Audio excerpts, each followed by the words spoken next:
ગુજરાત અને મહારાષ્ટ્રમાં પેટા ચૂંટણી ઉમરેઠ પેટા ચૂંટણી માટે મતદારોમાં અનેરો ઉત્સાહ। બપોરે 3 વાગ્યા સુધીમાં નોંધાયું 46%થી વધુ મતદાન। કુલ 6 ઉમેદવારો ચૂંટણી મેદાનમાં। ભાજપના હર્ષદ પરમાર અને કોંગ્રેસના ભૃગુરાજસિંહ ચૌહાણ વચ્ચે ખરાખરીનો જંગ।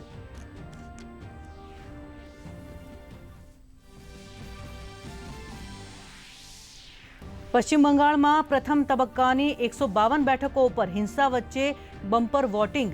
કૂચબિહાર, તુફાનગંજ, મુર્શિદાબાદ સહિતના સ્થળે હોબાળો। હુમાયુ અને ટીએમસી સમર્થકો વચ્ચે ઝપાઝપીની ઘટના આવી સામે। ભાજપ ઉમેદવાર શુભેન્દુ અધિકારી ઘાયલ। ચૂંટણી પંચની કડક કાર્યવાહી।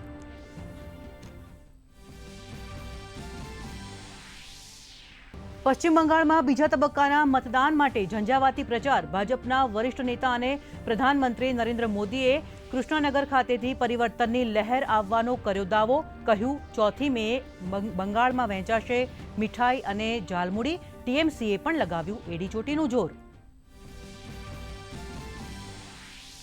તમિલનાડુમાં 234 બેઠકો ઉપર વિધાનસભાના સભ્યો ચૂંટવા માટે એક જ તબક્કામાં મતદાન।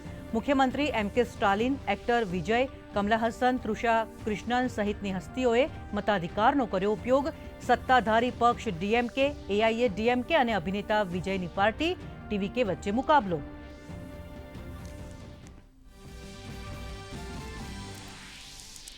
રાજ્યમાં સ્થાનિક સ્વરાજ ચૂંટણી માટે પ્રચાર અભિયાન પૂરજોશમાં। બનાસકાંઠાના ધાનેરા તાલુકાના થાવર ખાતે ભાજપની વિજય સંકલ્પ સભા। પ્રદેશ અધ્યક્ષ જગદીશ વિશ્વકર્માએ કાર્યકર્તાઓ સાથે કર્યો સંવાદ, તો હર્ષ સંઘવી રાજકોટ ખાતે કાર્યકર્તાઓને આપશે ચૂંટણીલક્ષી માર્ગદર્શન।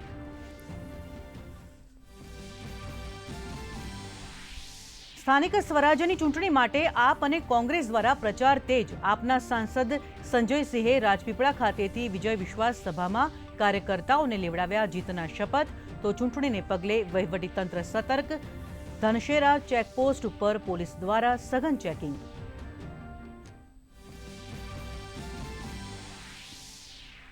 ઈરાન અમેરિકા ઇઝરાયલ સંઘર્ષમાં તંગદિલીભર્યો માહોલ। અમેરિકાએ ઈરાનમાં વસતા નાગરિકોને દેશ છોડવાની આપી સલાહ। અફઘાનિસ્તાન અને ઈરાક સહિત ઉચ્ચ જોખમવાળા વિસ્તારોની મુસાફરી નહીં કરવા અંગે આપી સૂચના। અમેરિકા દ્વારા નાકાબંધી અને આર્થિક દબાણ યથાવત। સીઝ ફાયર એકતરફી હોવાનો ઈરાનનો સૂર।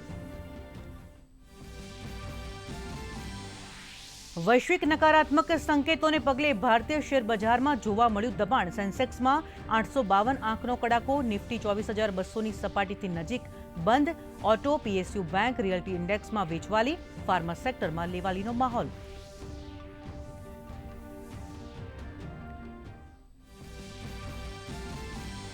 અને કાળઝાળ ગરમી માટે રહો તૈયાર। રાજ્યમાં આગામી 3 દિવસ દરમિયાન મહત્તમ તાપમાનમાં 2 થી 3 ડિગ્રીનો વધારો થવાનું હવામાન વિભાગનું પૂર્વાનુમાન। આવતીકાલથી 2 દિવસ માટે સૌરાષ્ટ્ર અને કચ્છના દરિયાકાંઠાના વિસ્તારોમાં હીટવેવની આગાહી।